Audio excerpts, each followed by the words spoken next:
Elegi Gunung Piramida Padang, tentang peradaban yang menyalakan cahaya pada zaman tanpa nama, 6000 SM dan sebelumnya, di Tanah Jawa, yang diselimuti kabut subuh. Di antara pepohonan yang tumbuh seperti doa yang tak pernah selesai, berbaringlah sebuah gunung yang memendam kenyataan, lebih tua dari dongeng para leluhur. Gunung itu yang kita kenal sebagai Gunung Padang, bukanlah sekadar tumpukan batu, bukan pula karang raksasa yang malas berbicara. Ia adalah piramida yang bernafas, dada bumi yang dipahat oleh tangan-tangan yang telah hilang dalam kabut sejarah. Para peneliti menyisir lerengnya, menembus tanah Menggukar-Yuza, menyibak lapisan-lapisan yang ternyata bukan geologi buta, melainkan arsitektur tertua di Nusantara dan mungkin salah satu yang tertua di dunia. Dan dari kedalaman yang tak terlihat mata, bangunlah kembali sebuah elegi tentang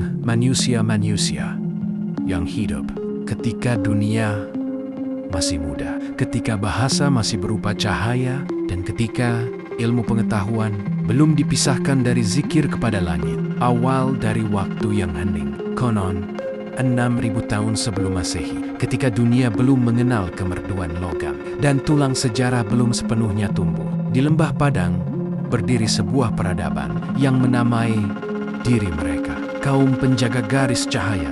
Mereka bukan kerajaan, bukan bangsa penakluk, bukan pula pedagang yang berburu emas. Mereka adalah para penjaga harmoni yang percaya bahwa bumi, langit, dan manusia adalah satu ayat panjang yang dibaca melalui ritme alam.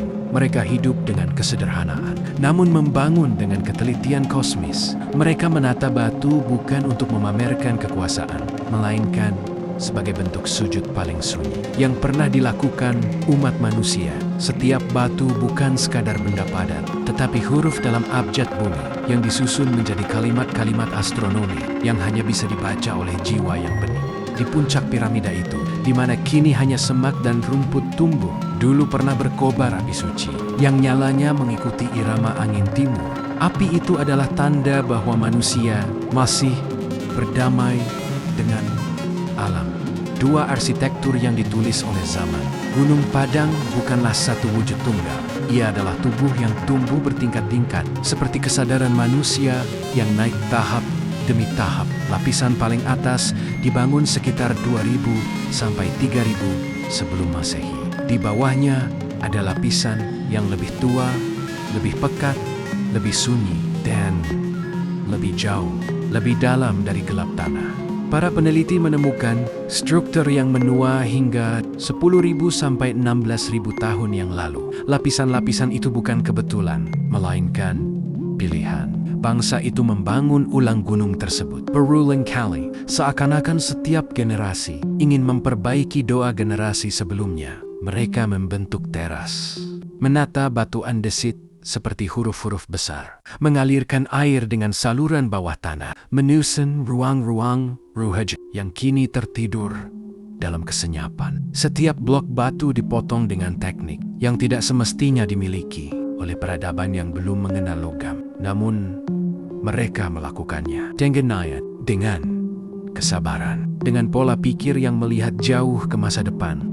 Mereka membangun untuk kita, untuk masa depan, untuk dunia yang belum ada. 3. Para Aimura, penjaga langit dan bumi. Di antara mereka ada golongan yang disebut Imu, para penjaga ilmu. Mereka memandang bintang dengan mata yang tidak hanya melihat cahaya, tetapi mendengar pesan. Sirius menjadi patokan musim, Arian menjadi penunjuk arah. Matahari ditangkap dalam garis-garis batu pada saat ia terbit pada titik tertentu. Mereka tidak menyembah bintang, mereka membaca bintang seperti membaca tanda-tanda Tuhan. Imura mengajar anak-anak mereka di kaki piramida cara menghitung bayangan, cara membaca angin, cara mengenali waktu yang tidak diukur oleh jam, tetapi oleh denyut bumi.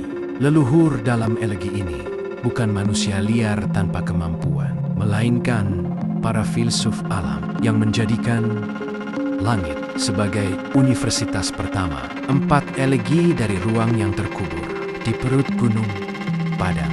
Ada ruang-ruang yang kini tertutup tanah. Beberapa peneliti menyebutnya ruang resonansi, tempat suara manusia bergetar dan menyatu dengan batu-batu. Di sana, mungkin dulu para Imura berkumpul, melakukan doa, atau menyampaikan nasihat kepada angin.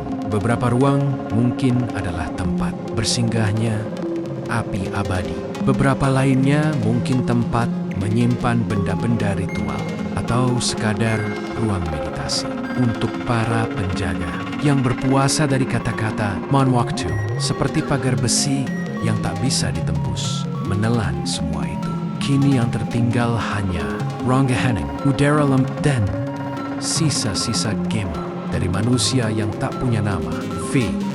Kejatuhan yang sunyi. Tidak ada catatan tentang bagaimana peradaban itu berakhir. Mungkin banjir besar menelan mereka. Mungkin gempa memecah altar-altar mereka. Mungkin Gunung Sekitar menggugurkan tanahnya dan mengubur piramida yang mereka jaga dengan nyawa. Atau mungkin mereka sendiri yang menutup struktur itu, menyimpannya rapat-rapat agar manusia masa depan tidak menyalahgunakan ilmu mereka. Yang pasti ketika umat manusia memasuki zaman besi, ketika karijen-karijen lahir dan runtuh, ketika agama-agama turun dan menyebar, Gunung Padang hanya diam. Ia tidak membantah. Ia tidak memanggil. Ia menunggu kita mendengar kembali bahasa sunyi yang dulu kita tinggalkan. Mereka yang hilang namun tetap ada. Kini, ketika matahari pagi menyentuh lereng piramida itu dan burung-burung terbang rendah di atas hutan kecilnya, kita dapat merasakan ada sesuatu yang bergerak. Bukan angin, bukan serangga, bukan suara tanah, melainkan ingatan. Ingatan tentang manusia yang pernah menyalakan cahaya di tengah ketidakpastian zaman. Ingatan tentang bangsa yang membangun dunia bukan untuk ditinggikan, tetapi untuk dihayati. Mereka hidup tetapi tidak musnah.